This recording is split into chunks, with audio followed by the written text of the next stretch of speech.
What's up, adventurers? It's Phil from the Florida Adventurers. Just giving you a quick update before we go on our trip this weekend. Now, you guys have seen many of the Florida Adventurers have hats. It keeps the sun off of your face, which is awesome. It also keeps the weather out of your face, which is great too when it's raining, because it does rain a lot in Florida. And we do have a lot of sun here in Florida. Now, for me personally, this thing has been fantastic because it has kept the sun off my back, neck, shoulders, and face, which for the most part means I don't have to wear sunscreen a lot. And when I do, I typically just spray it on my body, and I don't have to worry about getting my face burned. Also, this thing is really nice to have in the rain. The difference is this is pretty much my third hat. I had a really nice kangaroo leather hat from Australia, and it found its way to the bottom of the bay when John and I were shark fishing. So that kind of sucked. And then I got another one of these and don't actually know what happened to it. One time we were out kind of doing some glamping where we had electrical power outlets and we were sleeping out of our cars on the beach, and it was kind of cool. But it wasn't super primitive, and I don't really remember what happened to my hat. It just disappeared. So now I have a new hat. And one of the reasons that I'm doing this video today is because I wanted to go over this product that I've been following for a long time. It's called NeverWet. And this is something that I'd seen before, and I thought would be a fantastic product to try on a surfboard as well, because it makes the surface hydrophobic. Hydrophobic means basically the water should bead completely off of the product without soaking into it. I've used a couple of different type of camp waterproofers before. I did some seam sealer, and I used some Tech Sport spray on my last tent, on my little pup tent, and that worked pretty well. So today we're going to try this stuff. Picking my eyelashes. So today we're going to try this stuff. It's NeverWet by Rustoleum. It's not necessarily the cheapest product. They typically run anywhere from $16 per kit up to, I believe, $21 per kit, depending on where you get it. So unlike our normal Florida Adventurer style, I'm not going the cheap route this time. I'm actually going to try a good product that was recommended by a couple different people. It is a little more expensive, and I don't know how it's going to work. I also don't know how it's going to finish because it says frosted clear. So if this hat winds up being white, I'm going to be a little pissed. So for starters, I'm going to go ahead and take off my decoration here. This is just a Cobra Weave hemp, and I've got a little bit extra hanging off the back. The reason I've got this is just one more emergency thing. It's nice to have. This stuff's a really good fire starter. You can take it off, you can ball it up. I don't necessarily want it waterproof because I want it to fray and get old and nasty. And on top of that, I don't want to burn these chemicals in my face when I'm trying to start a fire. So I'm going to leave that the way it is. When it's dry, it works really good as kindling. So I got the hat all by itself. So I'm going to read some instructions and we're going to get going. So let's see how this stuff works. Alright, so here's my hat, and I'm going to turn it over. Zip. There we go, because I want to get the inside done first. Now this I'm going to do because I want to get the, keep it from, soaking up sweat and whatnot, which is just as annoying as rain and other forms of water. Alright, so here's what I'm not excited about. In reading the instructions, it said that it could leave the fabric with a light coat of a different color. So we're going to see how this works out. So I'm going to put on step 1 first, which is the base coat, and then step 2, which is the top coat after that.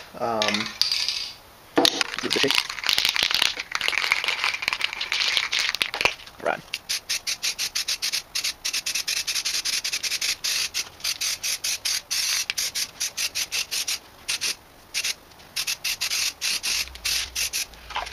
Alright, so as you can see, I'm just doing the underside of the hat right now, because if it does change the color or leave a residue or something, I don't want that to ruin the rest of the hat. So I'm going to leave that to dry. We'll come back to it in a couple minutes and put the second coat on. Alright, so I set the hat aside for a little bit and let it dry. So now we're going to go ahead with step 2. Now with this stuff, the directions said to go ahead and spray on one light coat, and then only wait about 2 minutes before you spray on the second coat.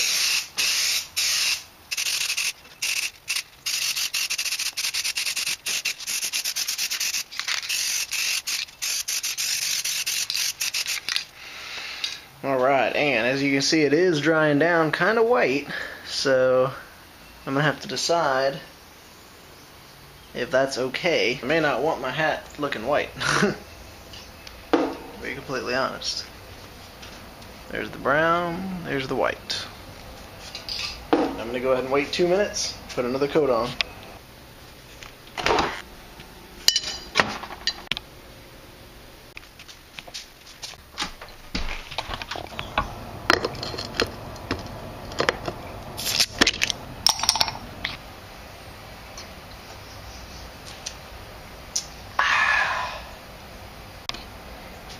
Alright, and here we are. About 2 minutes has passed. As you can see, this is pretty terribly white. That's the color I want. That's the color it is. It almost looks spray painted. So I'm super not stoked about that.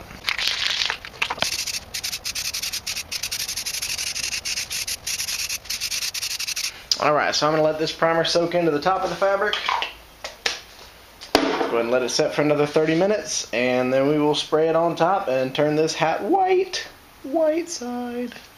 Alright, the primer is now dry. So we're going to go ahead and put on our first coat of step 2.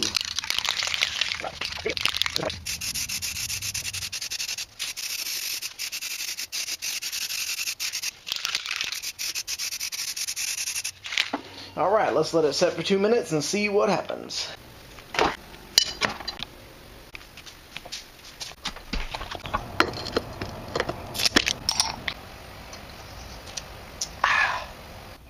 Alright, adventurers, my 2 minutes is up. Let's try this again. Put our second coat on.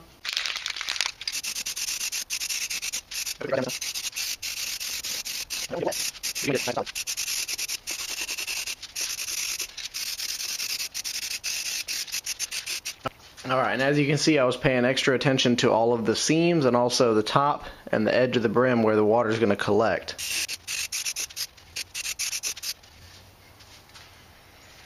Alright, we're going to let that dry down. You can see it's slowly turning white as it dries, which is weird, but whatever. Alright, so it's kind of white-ish, but it gives it kind of a weathered look too. So, alright, adventurers, so that's pretty much it. My first assessment of the NeverWet by Rustoleum, not really worth the money as far as I'm concerned. We'll see how it works as far as waterproofing goes, but I can already tell you that I don't want all of my tents, all of my dry sacks, and all of my hats to be chalky white. So as far as fabric goes, this stuff's definitely a no-go. But we'll see how the water repellency works this weekend when I go out with well, the club is going out, not just me and John and Adrian this time, but a whole bunch of other guys. So we will see how it works, and I'll let you know if it's really fully waterproof and completely hydrophobic. It might be really cool, but at the same time, my hat's kind of white now. That's okay, because for a hat, that's not really a bad look, and I don't really mind. I actually kind of like it. That's why I did it. But I'm not going to do my tents. Like, I got 2 brand new tents, and I'm not going to do that to them. I don't want them to turn white. I couldn't wait to go out into the woods because my hat turned out super white, and it looked super dumb. So what I decided to do is actually just give it a test and just kind of see, exactly how water repellent it is. It does kind of have a chalky white residue to it, but check this out. This is pretty cool. So you can pour water on it. I mean, as you can see, it's got 100% hydrophobic. I mean, the water just runs right off of it. It doesn't soak into the fabric at all. I can catch it in the top up here. Woo. There you go, and you can see the way it's just beaded up. I mean, it's phenomenal. I mean, it won't soak in. Oh, there it goes, pouring off the top. Look at this bead on the back right there. Just dancing around, moving around the fabric. Oh, and there it goes. It ran off. Absolutely no water on that hat whatsoever. So that's kind of cool. So as you can see, just filled up my hat right here. It's got all that water in it. It's kind of beating around. None of it's really actually sticking into the fabric anywhere, which is pretty freaking awesome. So that's where my head's going to be sweating. Oh, look at that. It's draining that little hole there. So right there you can see more water moving around in there.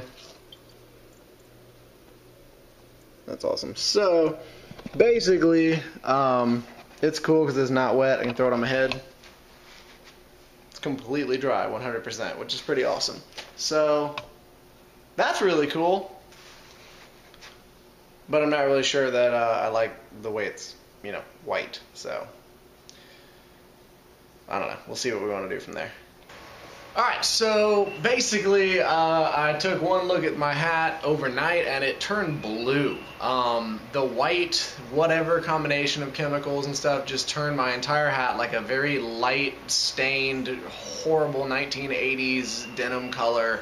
It was terrible. So basically I went through with some stain and I restained the hat back to a decent color, hoping to God that it's going to actually not, you know, stain my skin and stuff later. So I'm still waiting on this thing to dry. As you can see, I left the inside nice and colorful because I'm hoping that at least that will at least retain some water resistance. I don't know if this stain is going to affect how water resistant the hat is in the future. At this point, I kind of don't care because yeah, that sucked. So basically, I'm letting this dry and it's doing its thing. Now, I know what you guys are asking yourself. You're saying, Phil, idiot, it said on the box that, or in the instructions that, you know, it might turn your product chalky and that it might not work too well on fabric. Well, that's awesome. The reason I'm pissed off is because of this. I don't know how well you guys can see that, but this is the, quote, untreated, and you can see the color of the boot.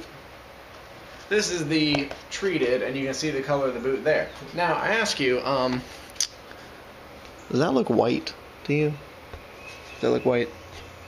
That's not white. That's not blue. That's not chalky. It's a little bit darker, but that's not it. So, basically, that's why I thought it would be okay to use on the hat.